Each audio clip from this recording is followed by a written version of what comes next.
everybody. This is John, your host on the Prepared Mind channel. Welcome back. Today we're going to have a little fun. We're going to talk about, are we close to a crash? I think we are, right?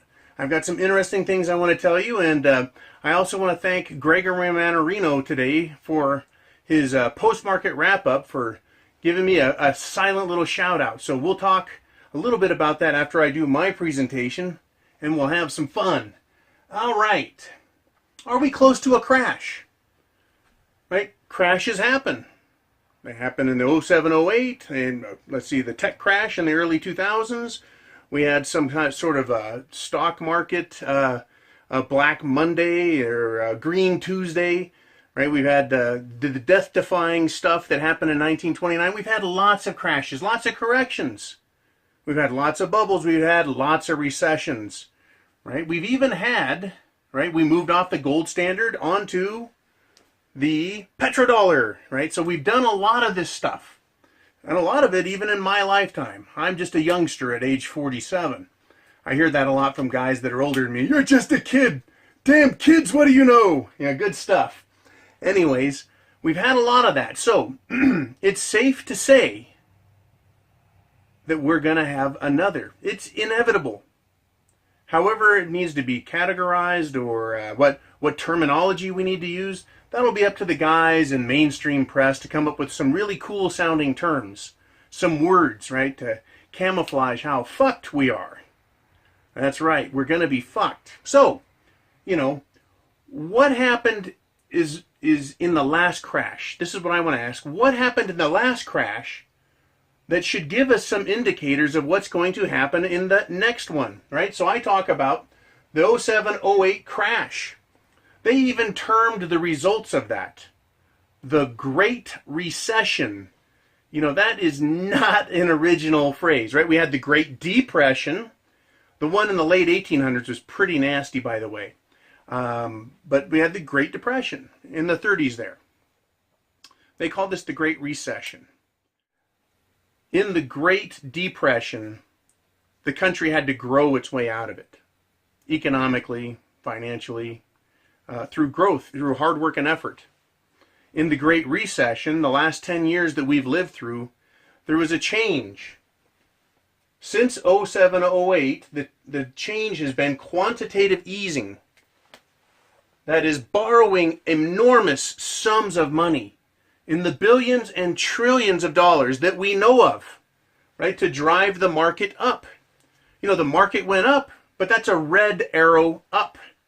I used red there to indicate danger, right? Bad, not good. We're going to have to pay for this later. It's debt, in other words.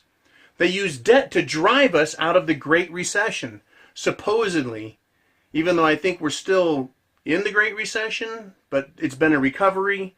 And Janet Yellen said it's a slow recovery.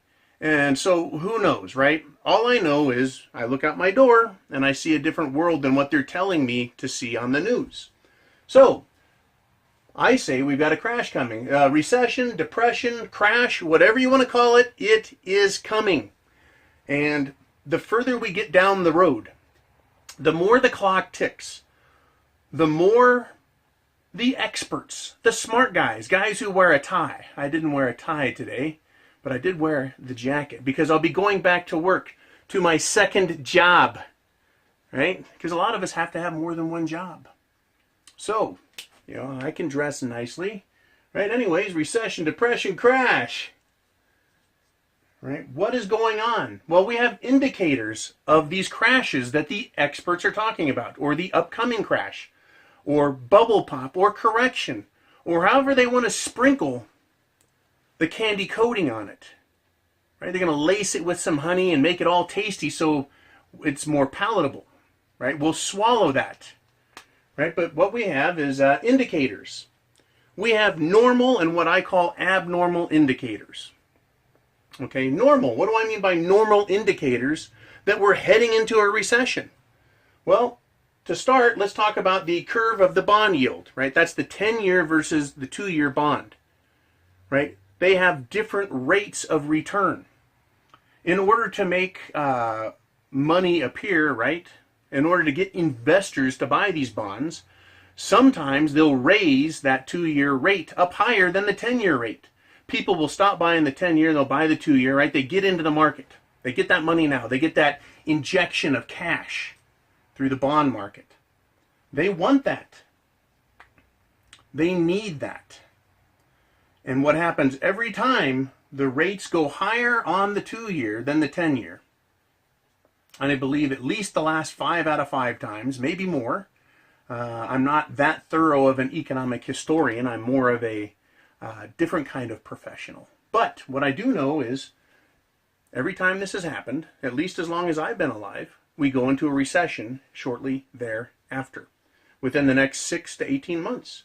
So we're flirting with that, right? That's a normal indicator that economists can see.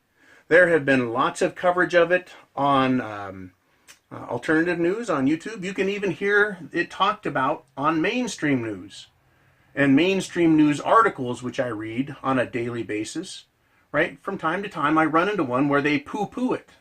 They discuss it. Oh, it's nothing. It's a false indicator. Everyone go back to sleep, open up your wallet, send us your cash. Everything's fine, right? What else are we looking at? Declining sales, not profit margin. There's a difference between sales and profit margin, right? If you've got X amount of sales times 100 and you've got 100 employees, you're going to have less profit than if you have X times 100 in sales and only 50 employees.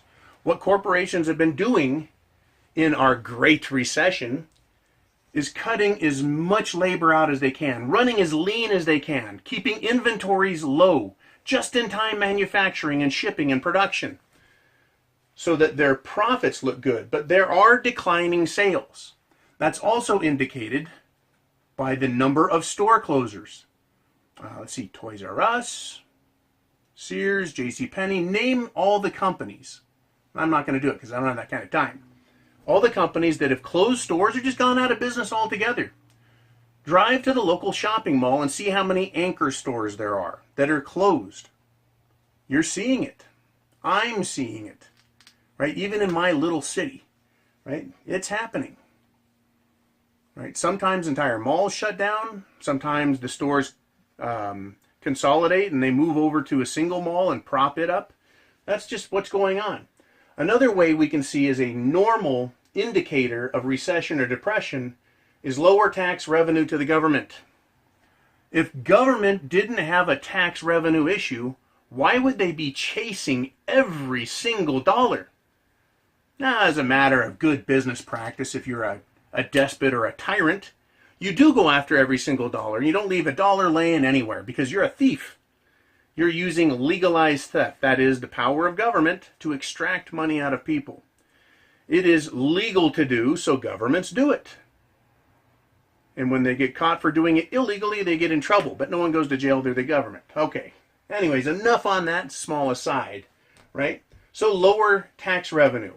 So how do we know that there's some other trouble with the government? Well, they love to say, let's lower taxes. Sometimes they say, we need tax reform. And that excites people.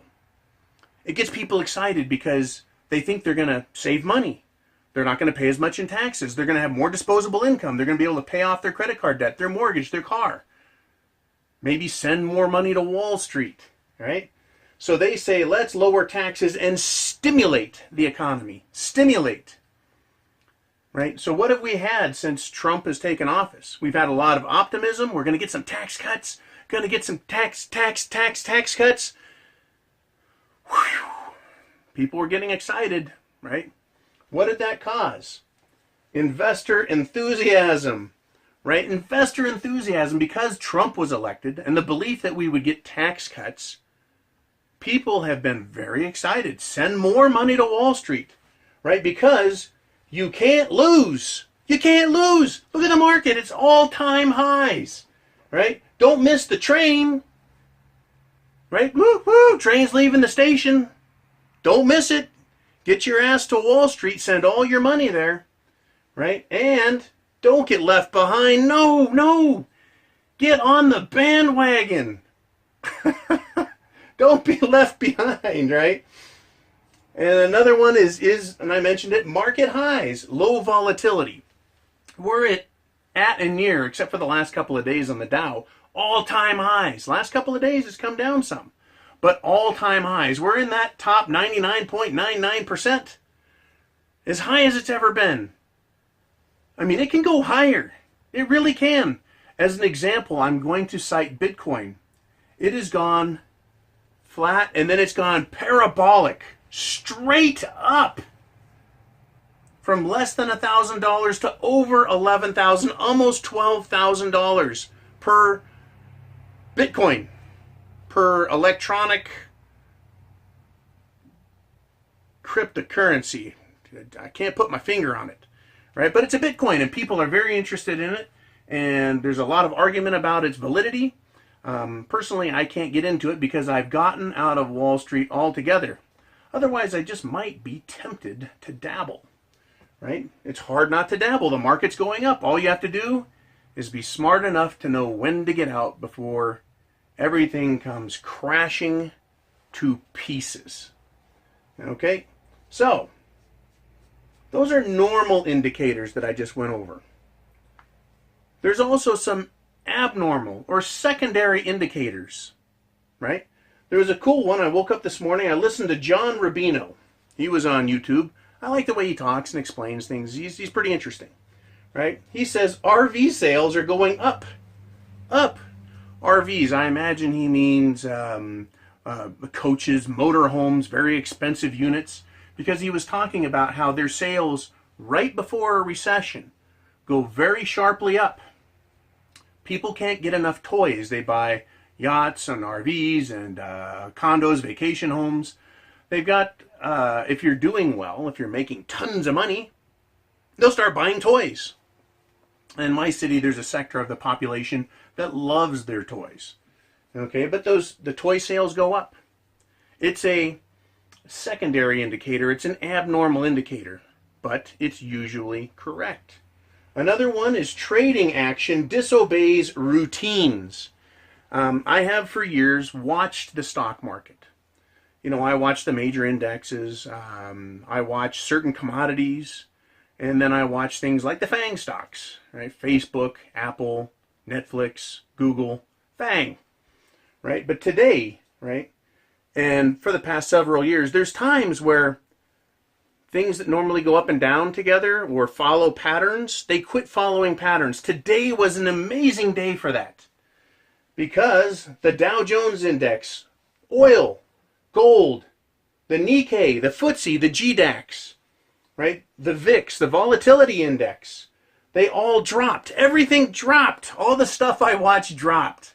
It was quite interesting.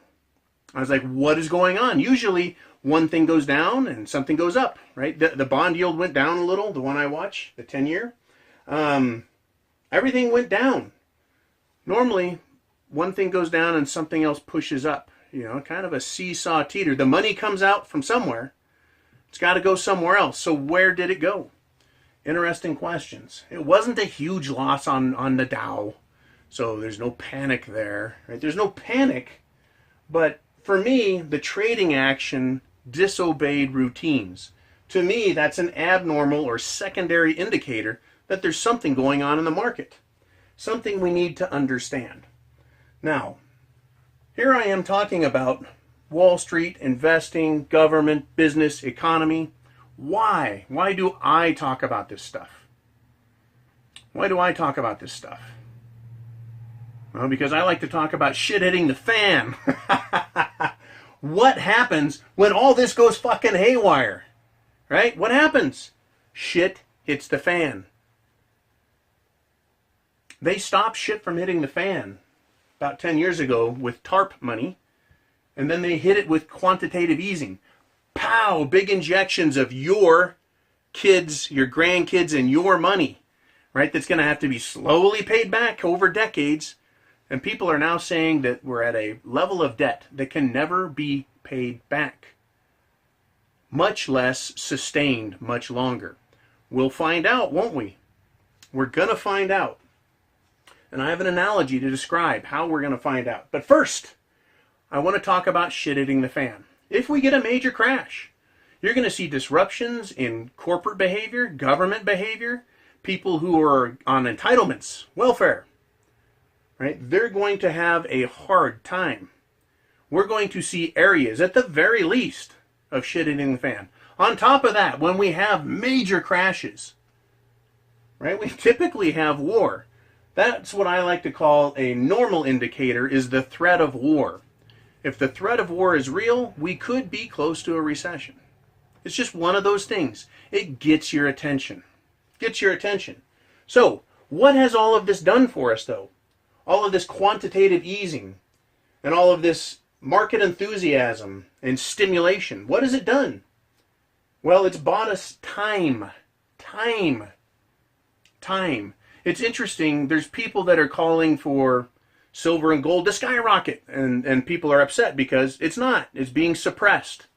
It's being suppressed, right? Lots of people cover it on YouTube. It is being suppressed, but why? Well, quantitative easing and market manipulation is keeping the Dow up. It's at the top. It's up, right? But what's that doing? Right? That manipulation has bought with dollars us all time. Time before what? Time before we get the next crash. Bubble pop, recession, depression, economic chaos and turmoil, which can lead or contribute to the desire to go to war. People going nuts in the streets, right? Banks foreclosing on everything under the sun, right? And even that was an interesting trick back in 08 and 07. Banks just let people stay in their houses. I knew several people bought way too much house in 06.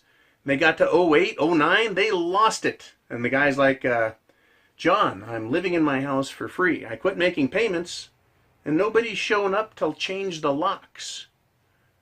And even back then, I said, as a general contractor, I said, I bet they want you to stay in it so you maintain it.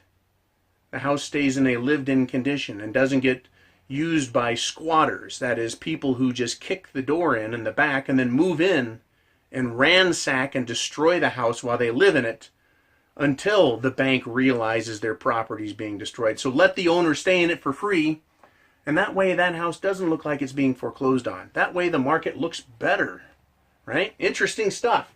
So we've gotten time. What has America done with that time?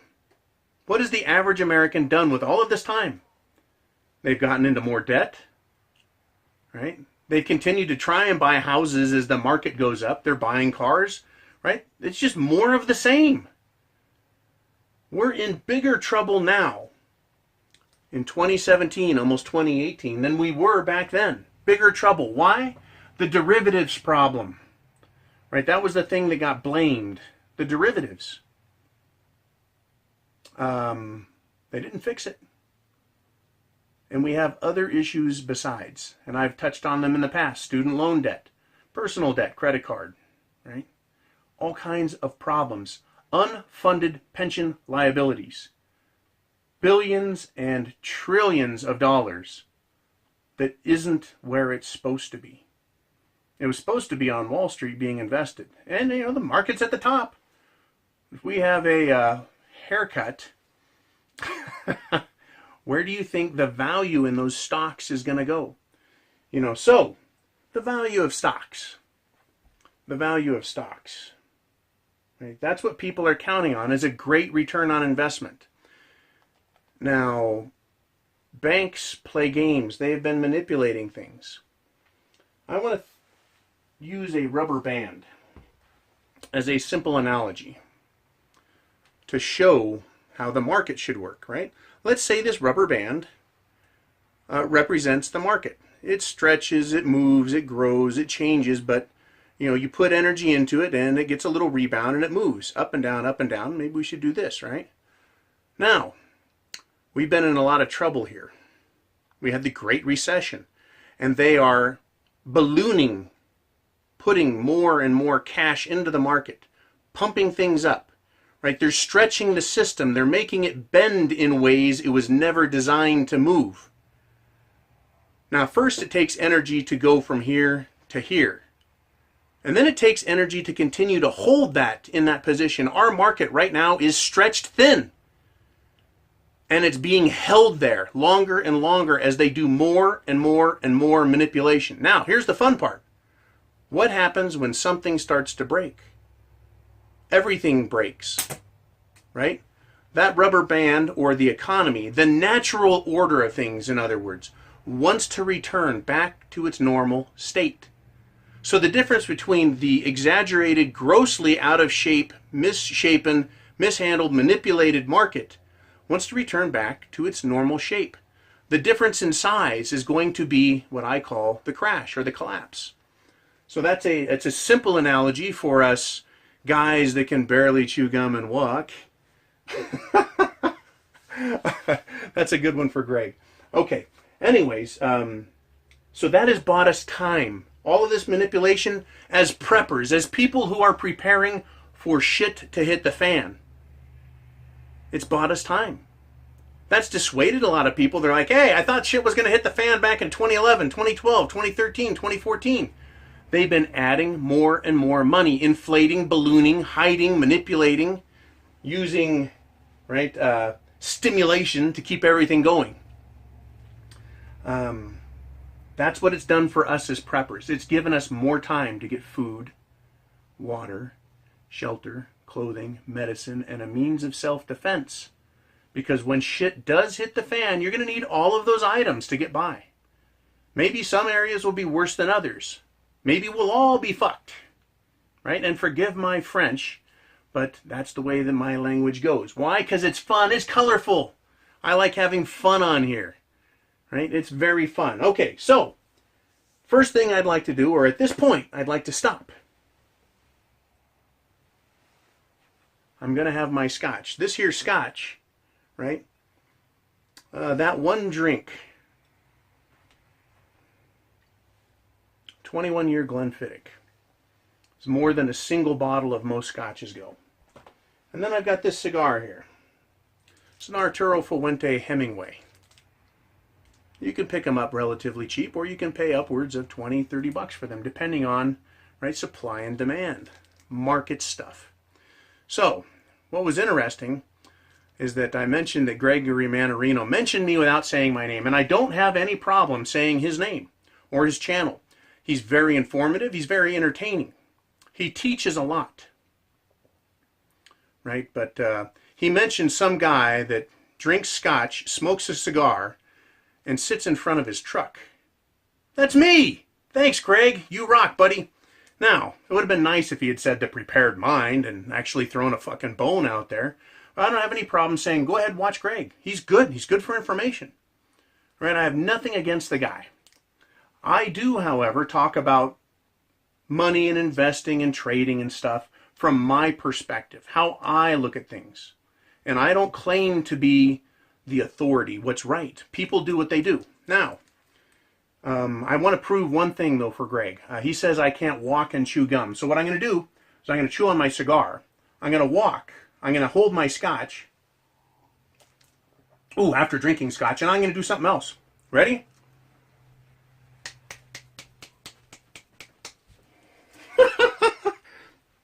Greg, I chewed on my cigar. I held my scotch after taking a drink. I walked and I snapped my fingers at the same time.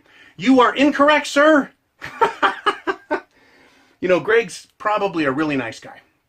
I don't know him personally. I don't converse with him.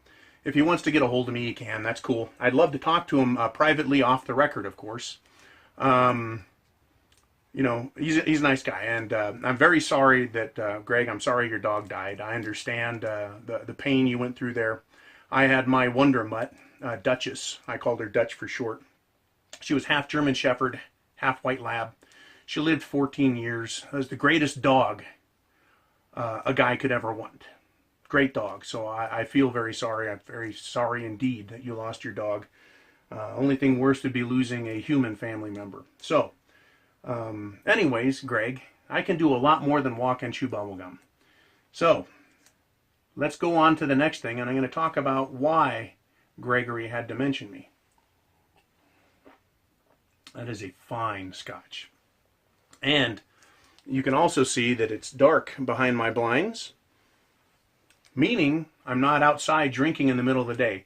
In fact, typically I get home from one of my jobs, sit down and have a scotch and a cigar, relax. Typically I have to go do the video. It takes about 3-4 hours to do all the editing and rendering and uploading. And then I go to another job.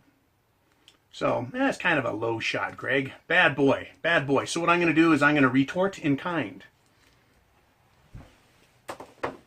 I'm going to talk about the stock market and my problem with it. Right? This is a prop I used in an old video. This is why I'm not in the stock market. It has to do with my personal morality. Okay? I'm not in the stock market because it's a den of thieves as far as I'm concerned. Now, it's legalized theft as far as I'm concerned, and that's fine. Government, as I pointed out earlier in the video, participates in an activity called taxation. If you don't pay, someone comes to your house, takes your stuff. If you try and stop them, they point a gun at you. If you get in the way, they throw you in prison. It's a very violent act. Violent act. It's not entertaining, not fun. But let's talk about some legalized crime that is fun. Mixed martial arts fighting. I myself am a big fan and small practitioner of Shotokan, karate. Right? It's fun stuff. Beating the shit out of somebody. You can go and watch a cage match, full contact, and if that didn't happen, or if it happened anywhere other than in that cage, it would probably be assault, battery, attempted murder, right? The way these guys club the shit out of each other, and who knows what else, right? But because it's done in a ring, it's legalized assault, it's legalized battery, it's legalized attempted murder, right? And those guys are so well trained that I think they're deadly weapons. Assault with a deadly weapon. We're up to felony class. But it's legal. So people do it. People enjoy it. People that work for the government have no problem collecting taxes, even though most people consider it immoral and they fucking hate it, paying taxes. So, when I talk about Wall Street, right, Wall Street, I think of something else. I think it's a place where people send their money. And people should know. They should be advised up front of how the game is played, but they're not. They're told that you send your money there, you get more of it. Maybe there'll be a crash here and there, but you'll be fine. You'll make lots of money in the end. So, I like to start with this. This is the house. Now, if someone were to come to my house, reach into my house, take my money, and try leaving, absconding with it, that's theft. It is not even legalized theft. It's called burglary, robbery, depending on whether or not someone assaulted or threatened to assault somebody. But it's stealing. It's stealing. It's illegal. If you do that to me, the police will come and get you and what's left of you, and they'll take you to jail and charge you with crimes. So, let's move on to another institution or place where we keep wealth. It's called a bank. At the bank, people keep their money. If anyone walks in the front door of the bank and says, "Give me all your money," right? That's called bank robbery, felony, right? You try and get away with other people's money in a bank, you're going to jail because it's not legal, it's not lawful, it's not allowed. It's considered rather immoral. So whether we're at my house or the bank, right? You take someone else's stuff and it's considered a crime. Now, we move on to Wall Street. And this has been a great prop. I've kept it around because I wanted to do this again. If you put your money in Wall Street, it's not like your home. It's not like the bank. In fact, you should know that people are there all the time taking your money. Anytime they use the term profit taking, that means someone's taking someone else's money. Because everybody, right? Everybody. Mr. Magoo, he puts his money in there. Mr. Smith, he puts his money in there. John Q. Public puts his money in Wall Street. It's in a collective pot, right? There's all kinds of money in there. And once you put it in there, nobody can claim which dollar is which. It's commingled. It's all mixed up, right? But there's people who do tricky trading stuff. And over here we called it market manipulation. Market manipulation. They short sell, they dump stuff, right? They sell high and buy back lower at the end of the day, which is different than the idea of buying low and selling high, but people do that as well. They buy low, they know what the market's going to do, and they short on purpose, right? They pull money out. So if we're on Wall Street, and I've got all my money in there, and I think I'm making an investment long term, well, I'm 40, when I'm 70 in another 30 years, my money will have grown, right? That's what people like to think. But all the time, there's somebody slipping the money out the side. That's called profit taking. They're slipping money out the side of Wall Street. I just did some shorting. They slipped some money out the side. A little insider trading, right? Uh-oh, we had a market crash. No more money. Oh my God. So, that's why I don't have my money on Wall Street. Because I know at some point it's going to crash. Now, let me get a drink of scotch. And I'm going to see if I continue to speak proper English. You know,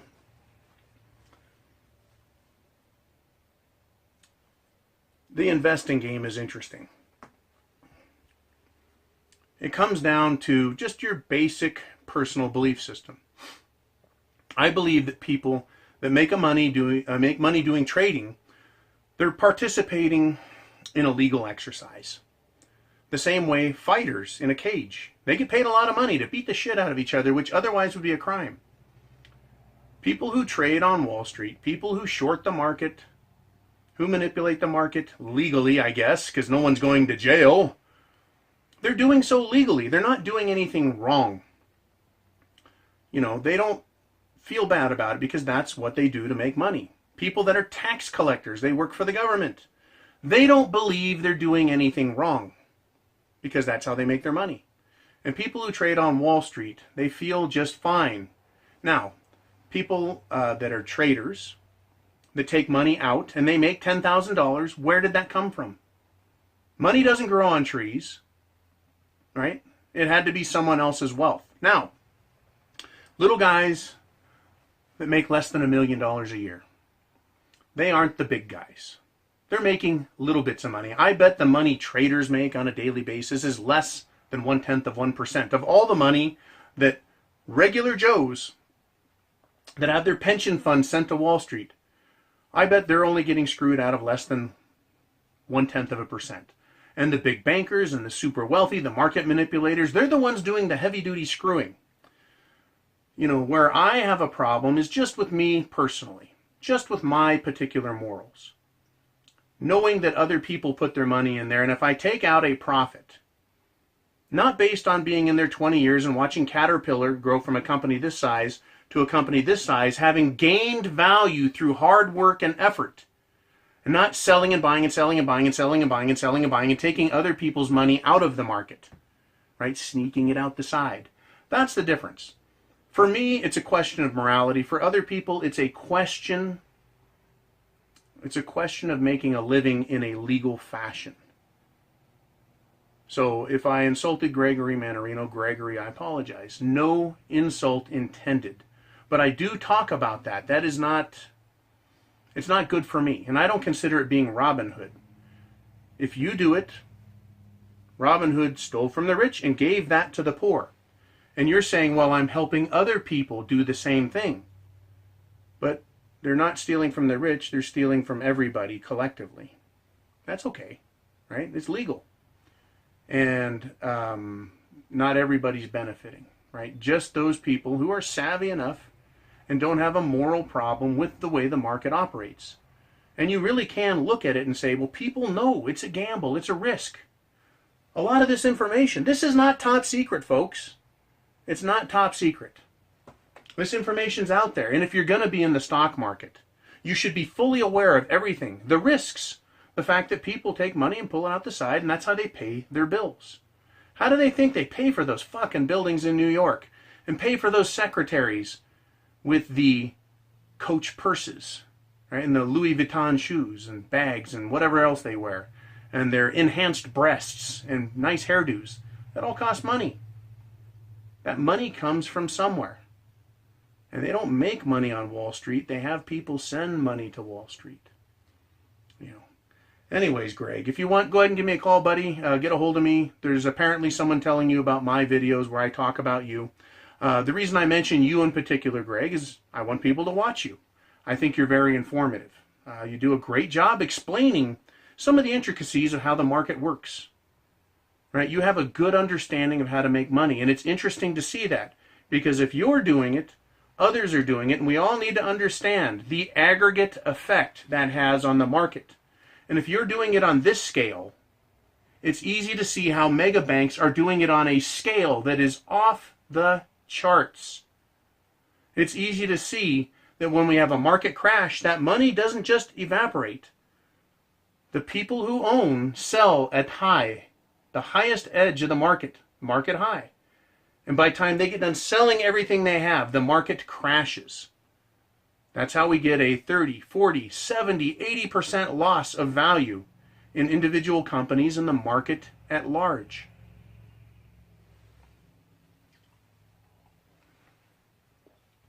Anyways, Gregory Mannarino does a great show. I call it theft, but it's legalized theft. The same way beating the shit out of somebody's legal. The same way tax collection is legal. It's up to you to decide whether you want to participate in that or not. I had long-term investments. I saw what was going on in the market. I understand how the banks and day traders take money out of the market and how it can, without any real indicators, just all of a sudden, poof, one day. The same way it did back in 07, 08. So I got the fuck out of there. Right? I removed my funds. I'm the one that took them out while they were doing okay. Right? Here and there I took some little losses, but that's fine. I just got out. Because I see what's coming. When the music stops, those are musical notes, by the way, done with my best artistic skill. When the music stops, and there's 100,000 people, 100 million people invested in the stock market, and there's only going to be 100 chairs, who do you think is going to be sitting in those 100 chairs?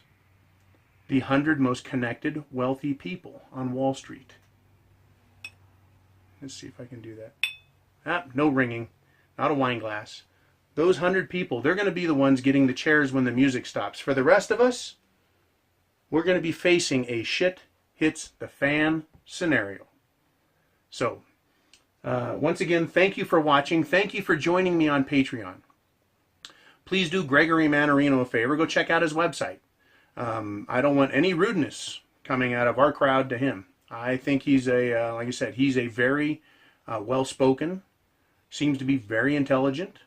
He's very good at informing, and he does catch a lot of crap from a lot of people. People making fun of him, people telling him he's stupid. Right? When you stand here on this side of the camera, while you're on that side of the screen, right? You're on that side of the screen. But when you're on this side of the camera, you're exposed to everyone's cheers and applause, and you're also subject to ridicule and condemnation. And I know what that's like, right? I'm not immune to it. Neither is Greg. So don't beat him up too bad. Don't call him a thief, right? Don't call him names. He's a nice enough fella. And someday it would be interesting to meet him. So we'll see if that can happen. Anyways, this is my take. Are we close to a crash? Are we close to a crash? I think we are.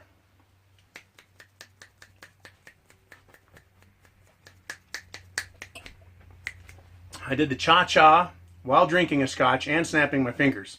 Top that, Greg. You rock. All of you guys rock. Thank you for coming to Patreon. Really. Getting off of YouTube has been marvelous.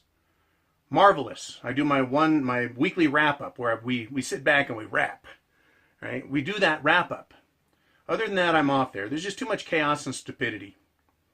And the people, there's a lot of good people making comments, but there's a lot of assholes. And I just don't like them. So I'm glad to be over here. Take a look at this graph. And you can see once again why I am off of YouTube.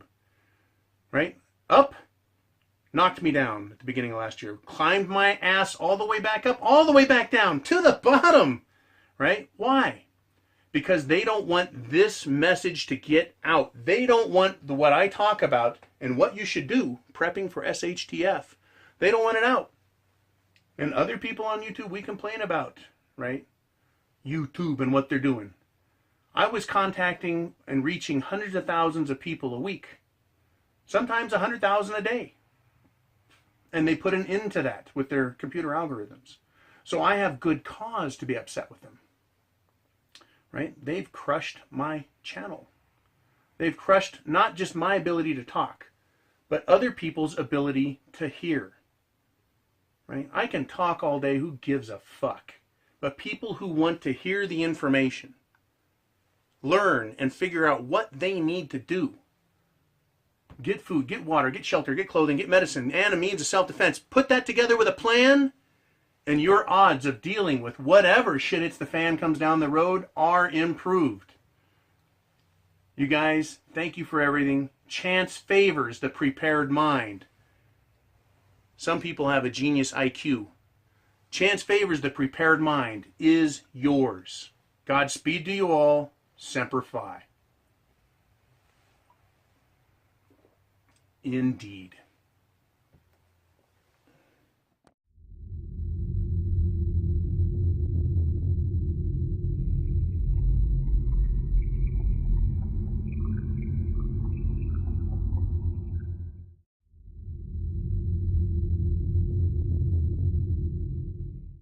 There was something that was done a little different last time in the Great Recession or Depression that they didn't do.